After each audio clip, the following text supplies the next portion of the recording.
Le psychologue humaniste américain Abraham Maslow disait: si le seul outil dont vous disposez est un marteau, vous verrez tout problème comme un clou. Selon lui, la capacité humaine à toujours s'adapter face à de nouvelles situations reflète une grande partie de l'intelligence. Adapté au monde dans lequel nous vivons actuellement, un monde en réchauffement permanent, la question se pose de savoir de quel outil nous devons nous saisir pour prendre cette situation à bras-le-corps et s'adapter. Alors, quelle est la solution? C'est une question que je me pose depuis des années, et si tu écoutes ce podcast, c'est peut-être parce que tu te la poses aussi. Je suis Léa Retinger, j'ai 23 ans, et je suis persuadée que les réponses sont plurielles et qu'elles proviennent avant tout des nouveaux récits qui doivent nous aider à penser différemment et vivre en se rapprochant de l'essentiel. C'est pourquoi, à travers ce podcast, je veux aller à la rencontre de celles et ceux qui œuvrent tous les jours pour faire advenir un lendemain désirable en construisant un présent qui l'est déjà, fait d'émerveillement, de joie simple et de vision alternative de voir et vivre dans notre monde. Et c'est au micro d'Echo Eclipse que vous entendrez le récit. Bienvenue dans ce podcast, et tout de suite, place à un nouvel épisode. Il m'aura fallu courir le monde et tomber d'un toit pour saisir que je disposais là, sous mes yeux, dans un pays si proche dont j'ignorais les replis, d'un réseau de chemins campagnards ouverts sur le mystère, baignés de pur silence, miraculeusement vide. La vie me laissait une chance, il était donc grand temps de traverser la France à pied sur mes chemins noirs. Là, personne ne vous indique ni comment vous tenir, ni quoi penser, ni même la direction à prendre. Si pour l'auteur et aventurier Sylvain Tesson, c'est une grave chute qui a été décisive dans cet appel à la nature, pour Florian Fiquet, ce fut la soif de vivre autre chose, différemment, qui l'a poussé à prendre les chemins de l'Exatrek.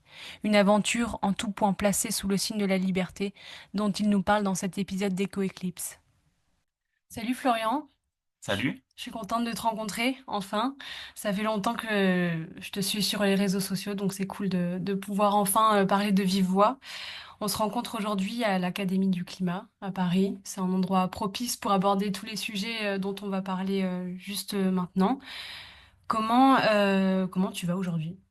Ça va bien. Il fait un petit peu froid dehors. J'arrive du sud où il faisait très beau, mais super content d'être, ouais, comme tu dis, dans ce lieu qui est magnifique à Paris, l'Académie du Climat. Et ouais, ça va nous inspirer pour les discussions, je pense.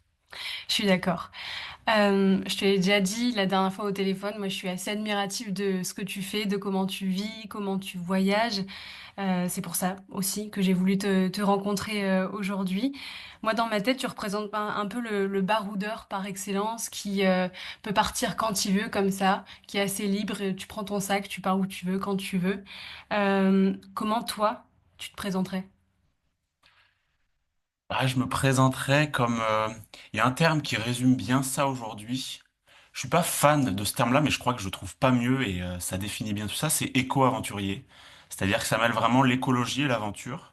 Et ouais, ça fait 2 ans maintenant que j'ai vraiment fait un pas de côté, une transition professionnelle et que je me lance dans des projets en France, donc des projets de voyage, d'aventure, qui mêlent un petit peu des nouveaux récits, montrer un petit peu comment on fait, comment on peut faire les choses différemment en polluant moins au niveau du voyage et de l'aventure, tout en parlant d'écologie, de changement climatique, tout en observant ça à travers ces projets de voyage en France. Donc voilà, ça fait 2 ans maintenant, ça commence à... Bah, je me lance totalement dedans. Et donc oui, pour rejoindre ce que tu as dit au début, il y a une certaine liberté, parce que maintenant je peux décider à comment je pars et tout ça, mais il faut arriver aussi à garder un peu une, on va dire une stabilité et du sérieux pour arriver à en faire une vraie activité aussi, quoi. Est-ce que tu te sens libre aujourd'hui d'ailleurs? Plus libre qu'avant, ça c'est clair. Plus libre quand j'avais un CDI, et que je travaillais dans un bureau et que j'avais des horaires fixes et que bah voilà, c'est les week-ends que je pouvais tenter ou de partir quelque part ou alors pendant les vacances précisément dans l'année. Donc il y a clairement une liberté. Après, je sais que je m'impose quand même pas mal de contraintes pour arriver à m'organiser, à avoir une vie qui, voilà, arriver à mener des projets à bien, ça demande de l'organisation. Donc je m'impose un peu des contraintes qui m'empêchent un peu d'être libre, mais ouais, je me sens quand même super bien et beaucoup plus libre qu'avant. C'est un mot qui est important aujourd'hui pour moi. En 2023, tu as traversé la France à pied. C'est une aventure incroyable qui t'a conduit des Vosges. Du coup, c'est l'est de la France, ces montagnes qui sont encore assez peu connues, jusqu'aux crêtes du Pays Basque pour finir face à l'océan. Entre ces deux endroits, tu t'es imprégné d'endroits magiques, d'écosystèmes, j'imagine, très différents les uns des autres. avant de plonger un peu dans cette aventure que tu as vécue et que tu vas nous raconter, comment cette idée, elle t'est venue? Ouais, cette idée de partir sur un itinéraire en France qui s'appelle l'Hexatrek vraiment, qui fait 3000 kilomètres en France, elle est venue en fait parce que dans mon parcours précédent, moi j'ai fait une licence de sciences politiques, un master en relations internationales, ça m'a mené à Genève en Suisse à travailler dans des ONG, dans l'humanitaire, les droits humains, avec l'ONU, les ONG, voilà, à Genève. Puis après je suis parti en Turquie, je suis parti en Jordanie toute l'année 2022. Et le fait d'être assez longtemps hors de la France, même quand j'étais en Suisse, j'étais en Suisse, c'est proche, mais c'est pas la France non plus. Je me suis rendu compte que ça me manquait la France. Et particulièrement le fait d'être en Jordanie toute une année, qui est un pays magnifique, ça reste un grand désert où il fait beau tout le temps, mais trop en fait. Parce que tu te lèves en fait, waouh, ciel bleu, super, 30 degrés aujourd'hui, génial. Il y a des paysages magnifiques, mais au bout d'un an, je me suis dit, ça commençait à me manquer les rivières, les forêts, les petits villages, les boulangeries, les terrasses où on peut prendre un verre, enfin tout ça en fait, ce que je retrouvais pas forcément en Jordanie, qui est une culture différente. Et j'étais tombé sur justement un podcast qui parlait de l'Hexatrek, où j'ai découvert cet itinéraire en France, où le créateur de cet itinéraire a commencé à parler, voilà, des montagnes, des lacs, des rivières, des forêts, de faire tout ça à pied. Mais je me suis dit, bingo là, en fait, je veux faire ça. Je veux rentrer en France et je veux me lancer sur un itinéraire, découvrir mon pays, découvrir toutes les facettes naturelles, culturelles de la France que j'avais pas forcément découvertes quand j'habitais en France. Et du coup, voilà, à l'issue de cette année 2022 en Jordanie, je suis rentré en France. Début 2023, j'ai fait une pause vraiment pour entamer cette reconversion, mais à la base prendre du temps et me questionner sur plein de choses. Et je me suis dit, en fait, c'est bon, je veux faire un voyage, mais ce voyage, je le fais en France à pied. Et est-ce que quand tu as commencé la préparation de tout ce voyage, est-ce que tu as eu peur? Ou est-ce que l'exaltation, elle prend la place sur ce sentiment de peur peut-être qu'on peut avoir? Ouais, non, j'ai eu peur quand même, Il y avait du stress, c'est ça qui est drôle. Il y avait du stress parce que ce voyage, j'en faisais vraiment un point clé de ma transition, de ma vie. Et je m'étais jamais lancé, bien sûr, sur un truc comme ça, tu vois, j'avais jamais marché autant. Moi, j'avais juste fait 10 jours de marche de trek une fois dans ma vie, il y a 6 ans, tu vois. Et du coup, il y avait beaucoup de stress par rapport à ça, parce que quand tu commences à en parler aux gens, et tu te dis, je vais prendre 4 à 5 mois, et en fait, j'avais vraiment peur de devoir arrêter à cause de pépins physiques, tu vois. Moi, j'ai mon genou, je me suis fait opérer 2 fois du genou, je me suis fait 2 fois les ligaments croisés. Et ce qui est très drôle, c'est que une fois que, quelques mois avant de démarrer ce voyage-là, une fois que je m'étais mis en tête et que je commençais à en parler aux gens, j'ai commencé à avoir mal au genou. Et plus j'avançais vers la date de départ, plus j'avais un peu mal et tout. Et j'étais vraiment des fois dévasté parce que je me disais, mais comment tu veux faire 3000 kilomètres de marche en ayant mal au genou? Et je me suis un peu battu dans ma tête. C'était vraiment, c'est très clair, c'était psychologique, que c'était la peur, que mon cerveau, il se disait, ouais, ouais, attends, attends, on va pas partir sur son plan là, on va lui appuyer là où ça fait mal, on va lui faire peur, comme ça il va rester tranquille dans la zone de confort.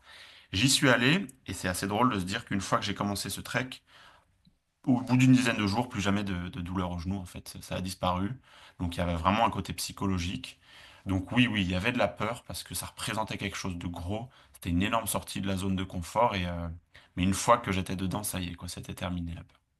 Mais justement, j'écoute pas mal de podcasts sur des gens qui partent comme ça. Moi, je trouve ça, encore une fois, très impressionnant. Et souvent, on entend les mêmes discours. Les personnes sont angoissées, sont anxieuses à l'idée de partir. Et le premier jour où ils commencent la route, en fait, c'est comme si toutes les peurs, elles s'envolaient parce qu'une fois qu'on y est, bah, on y est et on se rend compte souvent que bah, c'est beaucoup plus peut-être facile que ce qu'on pensait. En tout cas, on est vraiment dans l'instant présent. J'imagine que quand on termine ce trek de 137 jours, on se trouve dans un état émotionnel qui est assez indescriptible parce que d'abord, je pense que c'est un rapport très intime avec ce qu'on a vécu, mais ça nous fait aussi vivre d'autres choses que ce qu'on a l'habitude de vivre, surtout si on a un quotidien assez urbain, qu'on est loin de la nature, etc. Toi, c'est quoi les principales choses que tu as apprises sur toi, de toi, pendant ce voyage? Ouais, il y a plein de choses, Il y a clairement un avant et un après.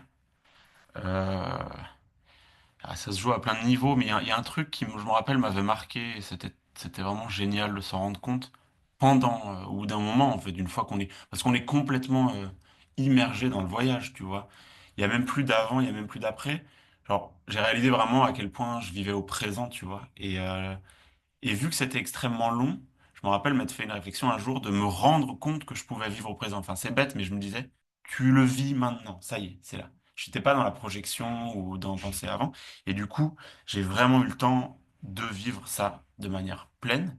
Donc en fait, t'oublies presque tout. Je pense que d'oublier tout, tu reviens à plein de trucs très naturels, instinctifs, à t'écouter toi-même, à écouter ce qui se passe à l'intérieur.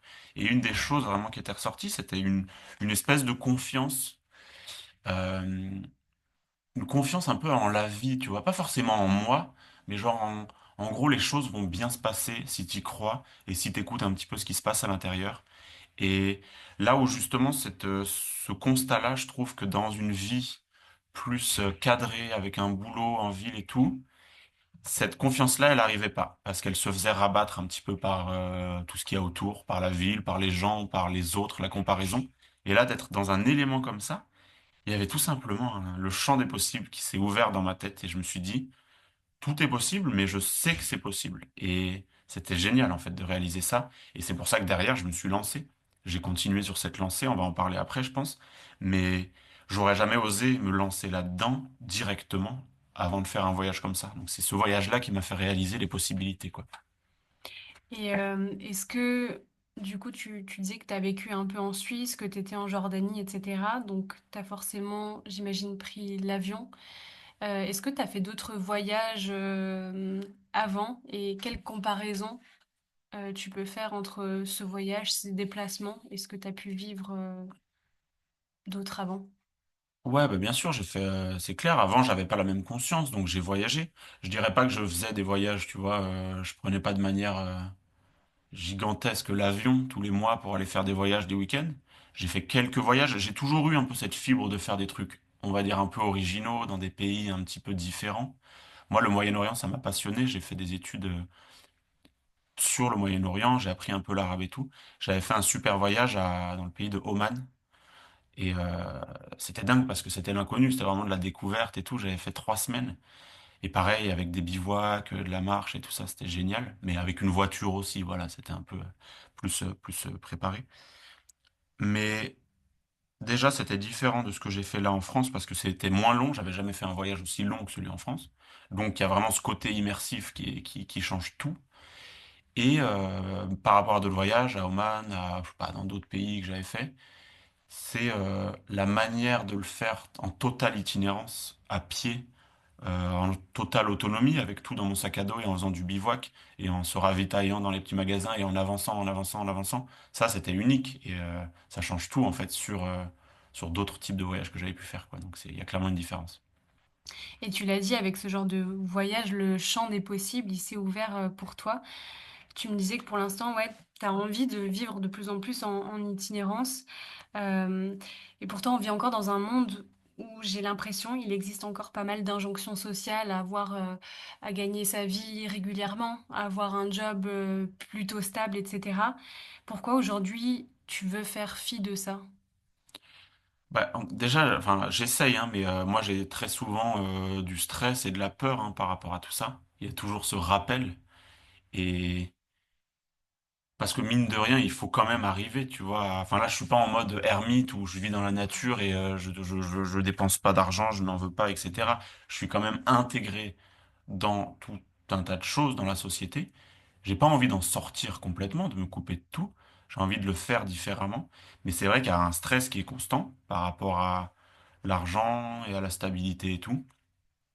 Mais en tout cas, voilà, c'est vrai que j'ai un peu décidé de faire un pas de côté pour, bah, c'est un peu ce truc de liberté, quoi, et de la liberté aussi de le faire moi-même, en fait, de ne pas avoir quelqu'un au-dessus de moi et de pas devoir respecter des trucs. Moi, je veux en vivre, je veux que ce soit un travail que je fais, que je puisse gagner de l'argent avec, enfin, un truc très bien, très, on va dire, cadré et tout ça. Mais je veux que ce soit moi qui le fasse à ma manière, en faisant des choses que j'aime. Et c'est ça qui change tout, quoi.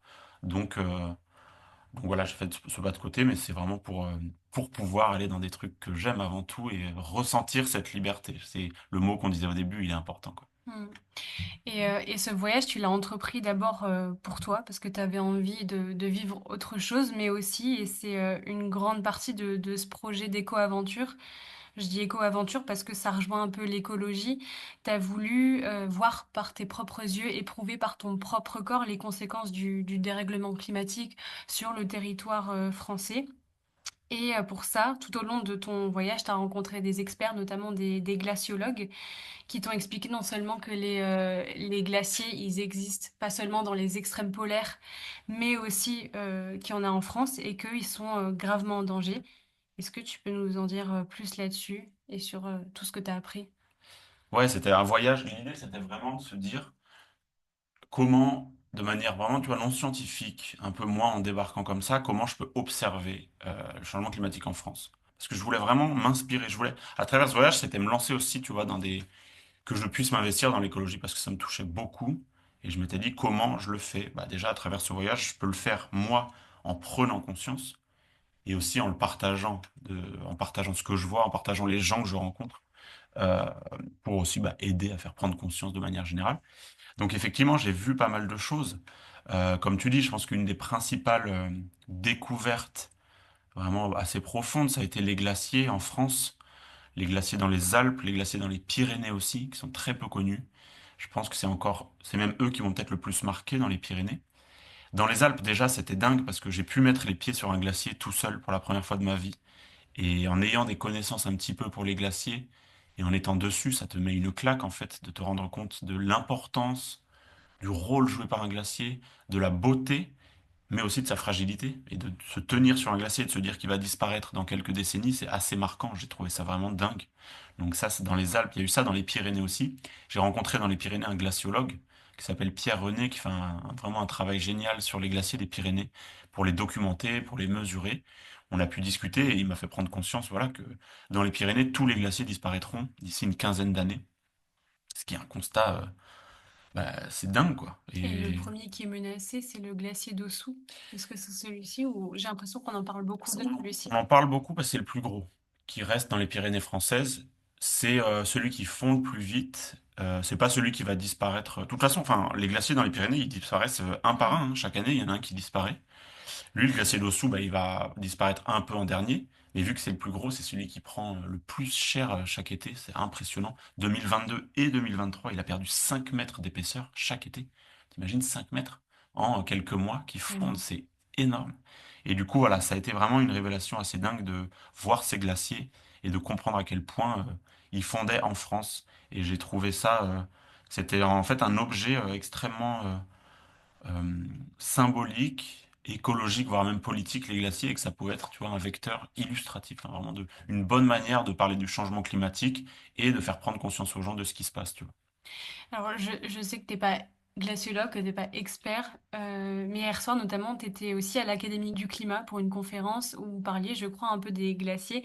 Est-ce que très rapidement, tu peux nous dire un peu quel est le rôle d'un glacier? Ouais, effectivement, ouais, hier j'étais avec Protector Winters, l'association, pour un événement on a diffusé deux documentaires sur les glaciers, puis on a fait un petit peu une discussion. Donc c'est vrai que j'ai commencé à accumuler beaucoup d'informations et de connaissances sur les glaciers en me renseignant beaucoup, mais en étant passionné, c'est très facile d'apprendre. Un glacier, il joue plein de rôles en fait. Son rôle principal, c'est déjà, enfin le plus gros rôle, c'est d'être un château d'eau naturel. Donc c'est un stock d'eau qui est dans la montagne. Et en fait, ce qui est intéressant, c'est que ça redistribue très naturellement. En été, le glacier fond un petit peu, donc il distribue l'eau à une période très sèche en montagne et dans les plaines. Ça alimente les lacs, les rivières.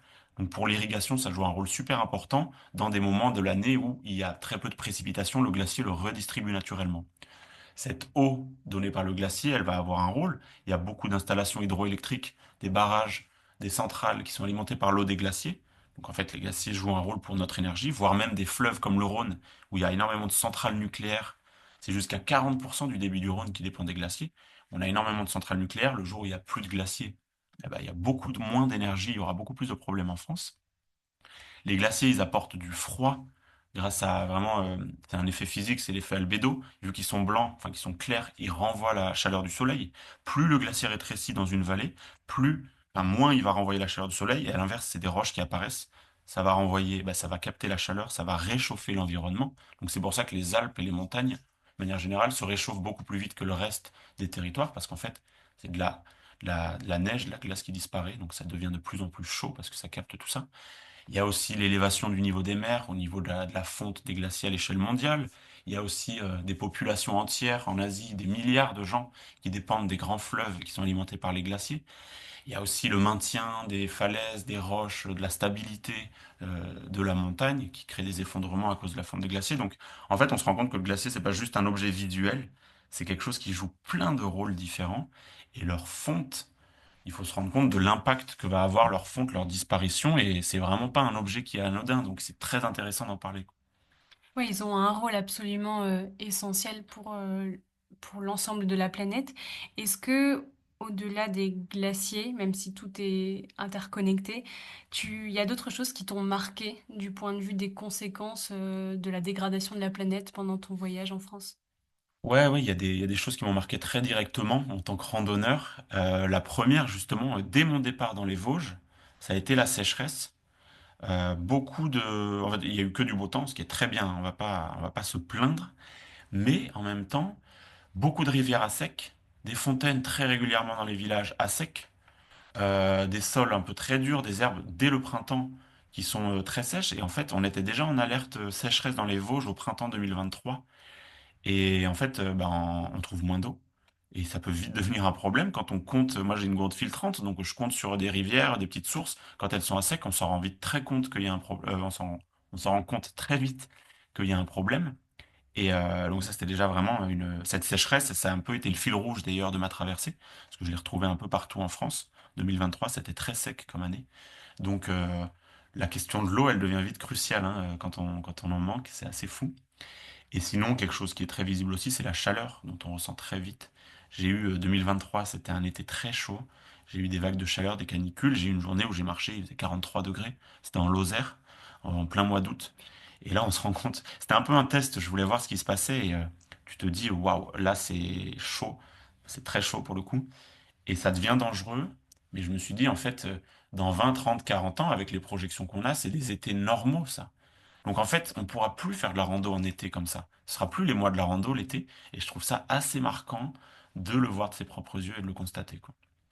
Et à l'inverse, tu le disais, les personnes qui ont fait l'Exatrek cette année, enfin l'année dernière en 2024, c'était l'inverse. Enfin, il y avait des sécheresses de temps en temps aussi, mais surtout, il y avait de grosses pluies. C'était vraiment pas du tout la chaleur, la même expérience que tu as. Enfin, si la chaleur, mais en tout cas pas du tout cette même expérience que toi, tu as vécue en 2023. Ouais, l'année 2024, à l'inverse, a été très bizarre. Déjà, il y a eu énormément de neige tardive dans les Alpes. Donc, il y avait plein de passages bouchés. C'était très surprenant, alors que l'hiver avait été très sec. C'est la fin de printemps, il y avait plein de neige, donc il y avait un gros bazar. Il y a eu beaucoup de pluie, donc il y a eu pas mal de problèmes entre justement des endroits inondés. Donc en fait, d'un coup, on passe de sécheresse à trop d'eau. Les gens vont dire, ben voilà, tu vois, il y a de la neige, il y a de la pluie, c'est bien, mais non, parce que faire les grands écarts comme ça, c'est pas très, on va dire, dans comment ça se passe un petit peu habituellement. Après, je suis pas expert, je sais, mais il y a quand même, voilà, quand tu vois que tu passes de pas assez d'eau à trop d'eau, c'est quand même un souci, quoi. Exactement. Tous ces projets d'aventure, tu les dois bien sûr d'abord à ta volonté d'apprendre, de partir peut-être aussi en solitaire, de découvrir d'autres choses. Mais ils ont aussi, tu me le disais, un peu été rendus possibles par deux partenaires, Sport Planète Maïf et Voyage Occitanie. Est-ce que tu peux nous dire un peu qui sont ces partenaires et comment ils te soutiennent, si ça peut donner des idées à des personnes qui ont envie de se lancer d'une manière ou d'une autre? Ouais, c'est vrai que c'est bien d'en parler, surtout Sport Planète Maïf, hein, qui est vraiment mon partenaire principal. En fait, à l'issue de mon Exatrek, hein, on était en octobre 2023. C'est là que je me suis dit, ok, comment on continue là-dedans? Il faudrait trouver un peu quelque chose de concret, quelque chose qui me soutient. Et c'est là que je suis tombé sur cet appel à projet que la Maïf ferait avec son mouvement Sport Planète. C'est des appels à projets d'éco-aventure. Donc en fait, ils financent des projets d'éco-aventure et voilà, c'est rémunéré, c'est payé, ça donne beaucoup de visibilité, il y a beaucoup de moyens qui sont mis en œuvre. Et c'est vraiment un partenariat génial parce qu'on est aligné au niveau du message. Nous, porte des projets avec les couleurs de la Maïf, mais vraiment pour avoir un impact positif sur le sport, enfin, sur l'écologie et sur la manière dont on communique à travers le sport. Et donc c'est assez génial d'avoir un partenaire comme ça qui donne une place, une visibilité médiatique et tout. Et surtout, on rencontre d'autres gens. On est 5 à avoir été sélectionnés en 2024. Et c'est génial d'avoir une équipe d'autres gens dans le milieu, etc., d'échanger. Donc c'est super cool. Et j'ai eu la chance là en 2025, je continue avec le mouvement Sport Planète pour d'autres projets d'éco-aventure. Donc ça, c'est vraiment génial et ça aide beaucoup. Et pour Voyage Occitanie, c'était un autre type de partenariat. C'était plus un partenariat de visibilité sur les réseaux sociaux. Donc j'étais juste un peu ambassadeur de la région pour mettre en avant un petit peu la beauté des lieux. Je le faisais à mon style et tout ça, mais c'était plus un accompagnement réseaux sociaux et des partages ou des partages en commun. Mais c'était moins un vrai partenariat comme avec la Maïf, quoi. Et d'ailleurs, c'est quand même important de le souligner, tu es assez présent sur les réseaux sociaux où notamment tu as partagé plein de moments de l'Exatrek. Est-ce que tu partageais déjà beaucoup de choses avant sur Instagram? Non, pas tant que ça. C'est vraiment, j'ai lancé mes réseaux sociaux donc il y a 2 ans quand j'ai commencé l'Exatrek. Et c'est vraiment un outil, un des outils principaux de mon projet, de la manière de comment je communique. Moi, j'ai la chance de bien maîtriser les codes de réseaux sociaux, de bien aimer créer, voilà, filmer, faire des vidéos avec mon téléphone, prendre des photos, monter un peu tout ça, mettre des musiques sympas et délivrer quelque chose un petit peu, faire passer un message. Et surtout, j'aime bien faire des choses, des belles images, quoi, en fait. Et du coup, ouais, j'ai vraiment utilisé les réseaux sociaux pour mettre en avant mes projets, mes aventures, et pour passer aussi des messages écologiques, pour avoir un impact en utilisant les codes des réseaux sociaux. Ça fonctionne plutôt bien. Et aujourd'hui, ça me permet énormément de choses. Ça me donne toute la visibilité dont j'ai besoin. Ça me permet de rencontrer des partenaires, de rentrer en contact avec des gens, des médias, plein de choses. Et c'est comme ça que je peux toucher 10, 20, 30 000 personnes avec des contenus qui parlent de voyage, qui parlent d'écologie, qui parlent de faire les choses un petit peu plus de manière respectueuse. Et ouais, c'est clairement un outil assez génial, quoi. Et d'ailleurs, tu rassembles quand même une petite communauté importante aujourd'hui. Est-ce que tu as eu des retours positifs? Est-ce que tu as une certaine visibilité sur ce que tu as pu vraiment partager? Est-ce que les gens sont touchés? Est-ce que tu as eu des gens qui sont revenus vers toi en te disant bah tu m'as ouvert les yeux sur ci, j'ai appris ça ou pas? Ouais, justement, c'est ça qui est fou. Parce que c'est vrai que des fois, avec les réseaux sociaux, on peut avoir tendance à être dans sa bulle, pas avoir de contact avec les gens. Mais il y a énormément d'échanges, en fait, constamment avec... moi, j'échange énormément par message avec les gens sur les réseaux sociaux. Je réponds à tous les messages. Et il y en a beaucoup de messages qui sont positifs. Des gens qui me remercient déjà je sais pas, de les faire voyager en France à travers mes projets. Mais d'autres aussi, effectivement, j'ai eu des gens qui m'ont dit, OK, cette année, je vais essayer de faire différemment, ou je vais partir en France, tu m'as donné envie. Et ça, c'est énorme d'avoir un retour comme ça. Ça me fait ma journée, quoi. Même une personne qui me le dit, ou une personne qui me dit, bah, tu m'as un peu ouvert les yeux sur la montagne, sur les glaciers, je savais pas tout ça. Donc de me dire que j'ai pu jouer ce rôle, c'est génial et ça encourage énormément à continuer, quoi. Je me dis, ok, ça y est, enfin, au moins j'ai été utile, au moins pour une personne, ça veut dire que c'est gagnant, quoi. On continue. Oui, et d'ailleurs, les images que tu postes, moi je trouve qu'elles sont super belles et je pense que ça favorise aussi l'engouement des gens pour partir sur les routes de France parce qu'en fait, on se rend pas compte des paysages si variés et si incroyables qu'on a. Est-ce que d'ailleurs, tu as un appareil photo ou tu fais tout avec ton téléphone? Moi, je fais la majorité avec mon téléphone.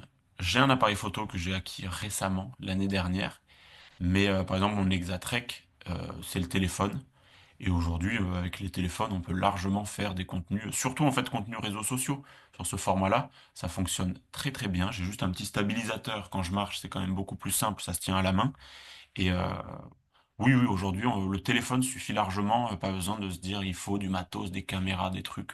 Si on a des belles images, des beaux paysages, il n'y a pas de raison que ça ressorte pas mal sur les réseaux sociaux, quoi. Oui, bien sûr. Alors, autre que les réseaux sociaux, ton aventure, tout ce que tu as appris, je crois que tu as aussi comme projet de le partager dans les écoles pour faire de la sensibilisation à la protection de la nature. Qu'est-ce que ça représente pour toi de t'adresser à des enfants, voire à des adolescents? Bah, c'est assez fondamental déjà de pouvoir sortir justement du cadre numérique des réseaux sociaux, même si on touche des gens, bah, d'être face à des gens et pouvoir échanger, communiquer, dialoguer, voilà, et apprendre un petit peu. Je pense que ça fait toute la différence. Et qui plus est dans les écoles, parce qu'il y a un vrai enjeu avec, ben voilà, quand je parle un peu de nouveaux imaginaires, nouveaux récits, c'est surtout bah, pour demain aussi, et à mon avis, c'est encore plus pertinent d'en parler avec des jeunes qui sont hyper intéressés. Et ouais, je trouve que c'est important, c'est assez fondamental de pouvoir en parler à des élèves, hein, collège, lycée, etc.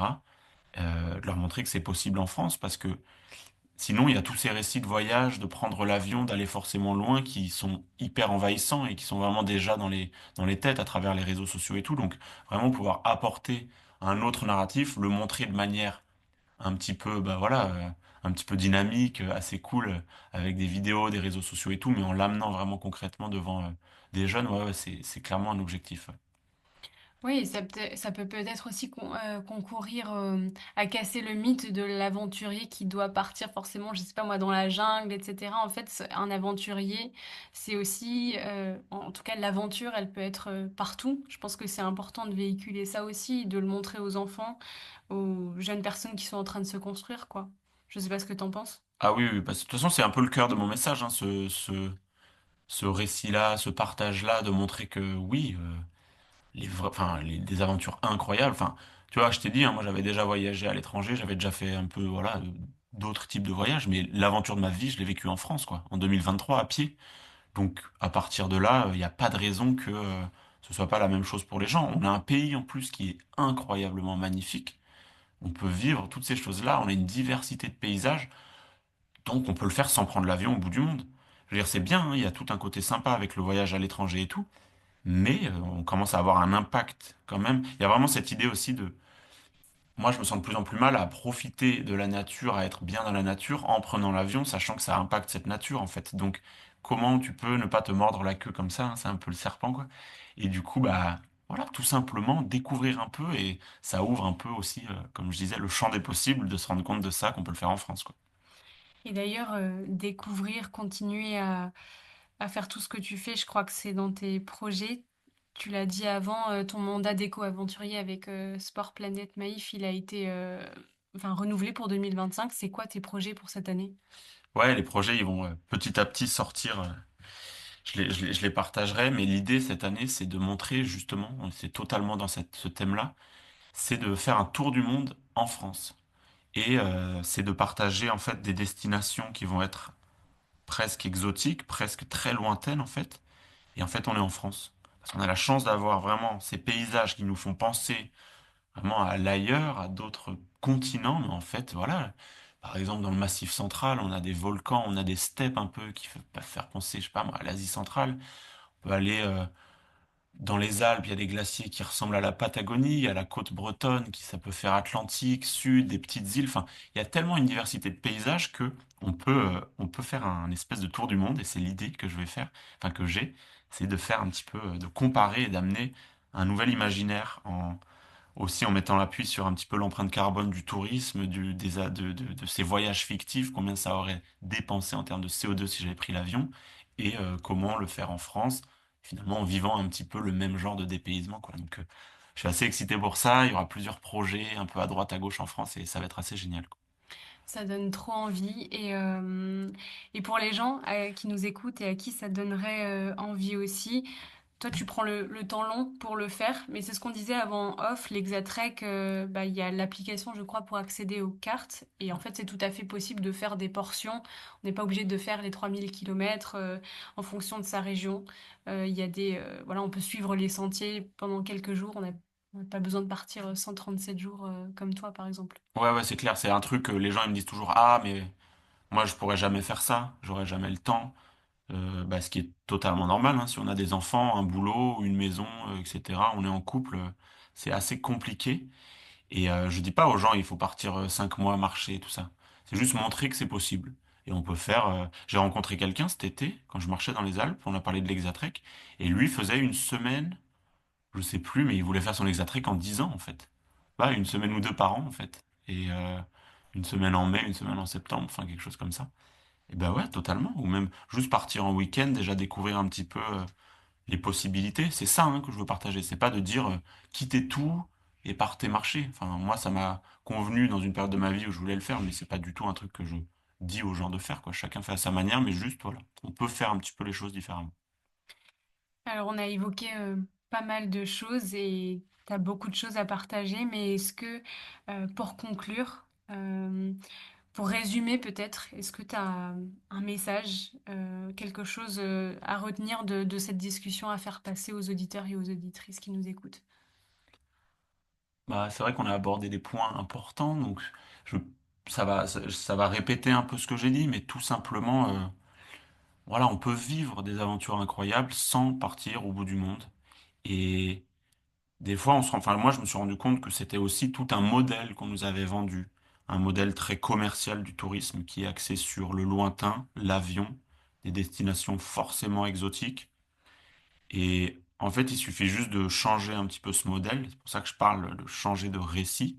Et une fois qu'on le change et qu'on se rend compte qu'on peut vivre des choses dingues, en fait, il y a tout qui change. Et aujourd'hui, j'ai tellement d'idées, de projets de voyage en France. J'ai envie de découvrir je sais pas, il y a des endroits d'aller dans le Cantal, aller, je sais pas moi, dans les Vosges, le Jura, explorer des endroits comme ça, mais c'est dingue. Et du coup, en plus, c'est encore plus accessible, quoi. C'est beaucoup plus simple d'aller dans le Jura que d'aller en Russie, je sais pas, ou alors en Patagonie ou des trucs comme ça.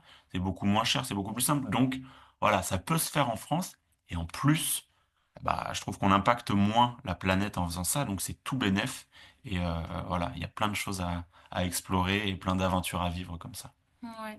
Moi, ce que je retiens de tout ce que tu as dit, c'est vraiment cette expression d'ouverture des champs des possibles. On parle souvent de l'écologie comme si les mesures qu'on prenait, comme si ce que pouvaient prôner les écologistes, etc., c'était quelque chose de punitif. Mais au final, quand on fait les choses bien, quand on fait les choses réfléchies, effectivement, moi, je te rejoins là-dessus, j'ai l'impression que ça ouvre le champ des possibles, de se rendre compte qu'en fait, en faisant les choses nous-mêmes et en les faisant de manière libre, pensée, on peut faire beaucoup plus de choses et on peut se sentir même mieux avec soi, mieux avec les autres, mieux avec ce qui nous entoure. Donc, merci de nous avoir partagé tout ça. Ton compte Instagram, c'est flow-climatrek pour que les gens puissent te suivre. Moi, je vais continuer à suivre toutes tes aventures et j'ai très hâte de voir tout ça. Et je te l'ai dit avant, ça me donne encore plus envie de me lancer. Donc, pourquoi pas. Enfin, ouais, je pense que dans quelques mois, je vais me retrouver sur les routes de France aussi. Merci Florian et à très bientôt. Ben, merci beaucoup, merci pour l'invitation et merci pour le boulot avec ton podcast. Merci à toi d'avoir écouté cet épisode. J'espère qu'il t'aura parlé d'une manière ou d'une autre. Et merci à Elodie Dalcé pour le montage. Si tu as aimé et que tu veux suivre les aventures du podcast, je t'invite à t'abonner pour rester informé dès qu'un nouvel épisode sort. N'hésitez pas à m'écrire sur mon compte Instagram, Léa-RTAG, pour me faire des retours sur ce que vous en avez pensé. À très vite!